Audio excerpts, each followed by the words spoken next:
Abuso de autoridade. Você sabe o que é? Sabe mesmo? E sabia que tem lei para isso? É a Lei 13.869, que entrou em vigor em janeiro de 2020. Mas será que ela vale para todo mundo? Até para o presidente e para os ministros do Supremo? O presidente Bolsonaro até que tentou, né? Por que será que não deu certo? E essa treta entre ele e o ministro Alexandre de Moraes, hein? Quer entender melhor isso tudo? Então fica ligado, eu sou a Gabriela Lisboa e esse é o My News Explica.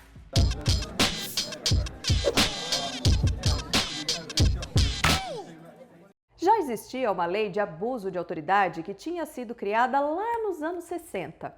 Aí, em 2019, depois de 2 anos de muitos debates acalorados no Congresso, os parlamentares aprovaram uma nova versão. O texto antigo valia só para o Poder Executivo, governador, presidente, prefeito. Agora isso foi ampliado. Para entender melhor, eu fui conversar com quem entende. Claro, o doutor Davi Tangerino. Ele me explicou que não existe um tipo de abuso de autoridade. A lei indica 45 condutas que podem ser consideradas como abuso. E não adianta a pessoa cometer um ato, simplesmente. Ela tem que ter feito isso com a finalidade de prejudicar a outra pessoa ou em benefício próprio. Aí o cidadão já pensa: vou enquadrar minha professora que me deu 0 na prova. Não, meu bem, não vai. Sabe por quê? Porque essa lei não vale para todo mundo. Ela vale para juízes, promotores, policiais. Ela vale para quem tem cargo público, inclusive os ministros e o presidente da República. Por exemplo, o tão discutido indulto ao Daniel Silveira é considerado por muitos um abuso do poder. Isso não é uma figura que possibilite criminalização, né? Isso é um modo de dizer que, olha, aquele agente público até tinha o poder de indultar, mas, à luz dos princípios constitucionais, das regras gerais, ele está abusando desse poder.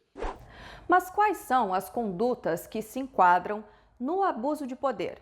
Vou dar alguns exemplos. Fazer condução coercitiva de testemunha antes da intimação judicial, colocar escuta sem autorização judicial, quebrar segredo de justiça sem autorização judicial, fazer interrogatório à noite sem flagrante, continuar interrogatório depois que a pessoa pediu a presença de um advogado. A lista é bem grande e talvez você até já tenha ouvido falar de alguns casos desses por aí. Enfim, e o que acontece com quem pratica o abuso de poder?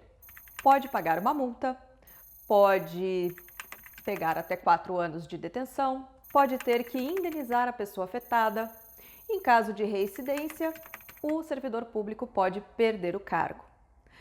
Entenderam tudo até aqui? Então vamos para a treta do ano. De um lado, o presidente Jair Bolsonaro, de outro, o ministro Alexandre de Moraes. Essa briga não começou ontem não, viu? Começou lá em 2019, no dia 14 de março, quando o ministro Dias Toffoli abriu um inquérito criminal para investigar a disseminação de fake news, ataques à democracia, ao STF e aos próprios ministros. O relator escolhido foi Alexandre de Moraes. Em agosto de 2020, o ministro incluiu Bolsonaro como investigado por causa dos ataques às urnas eletrônicas e ao sistema eleitoral.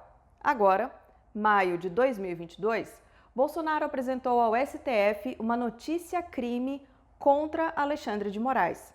Ele acusa o ministro de abuso de autoridade e dá 4 motivos, 4 alegações. A primeira: o inquérito está demorando tempo demais. O presidente está errado ao dizer que é tempo demais um inquérito de 3 anos? Não, ele não está errado. Deveria durar menos mesmo. Mas isso é absolutamente cotidiano no sistema de justiça.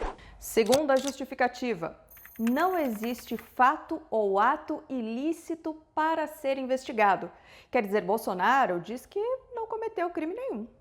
A alegação de que o fato é atípico, que não tem crime, né, eu colocaria no grupo mais alucinado de alegações, né? Porque, obviamente, ninguém vai poder concordar que ataque sistemático ao Supremo, instigação de violência contra ministro do Supremo, sejam fatos desimportantes, sem nenhuma gravidade. E como há novos e reiterados fatos, vamos pensar no caso Alan dos Santos, ou no caso Daniel Silveira, né? Alan dos Santos sempre migra, muda de nome, faz novos ataques, idem Daniel Silveira. Portanto, a resposta, se um dia o Alexandre tiver que responder, ele vai dizer, escuta, como é que eu posso encerrar um inquérito em que os investigados não param de praticar os fatos tidos como criminosos? Terceira alegação: Bolsonaro diz que não teve acesso aos autos. Se eles não tiverem acesso ponto, é ilegal. E isso precisa ser corrigido, né? Tem súmula vinculante do próprio Supremo garantindo acesso do investigado aos elementos de investigação, mas aqui é que está a questão, que digam respeito a ele ou a ela, né? Então, o que pode estar acontecendo é o ministro Alexandre dar acesso aos autos para o advogado de X em relação às provas, aos elementos que digam respeito a X, mas não dá acesso aos elementos que digam respeito a, B, C ou D. Quarta alegação é sobre o artigo 33, que diz que é abuso de autoridade exigir informação ou cumprimento de obrigação sem o expresso amparo legal. O que ele está querendo enquadrar aqui? As decisões do Alexandre de Moraes de banir contas, por exemplo, do Alan dos Santos, né? As contas que são associadas a pessoas ou grupo de pessoas que fazem ataques sistemáticos às instituições. Se tudo isso é abuso de autoridade, eu não sei. Mas o ministro Dias Toffoli analisou a questão e decidiu que não é. Ele rejeitou o pedido do presidente Jair Bolsonaro. Até porque, lá em junho de 2020, o próprio STF decidiu que o inquérito das fake news é legal, que pode prosseguir. E se o STF decidiu, está decidido.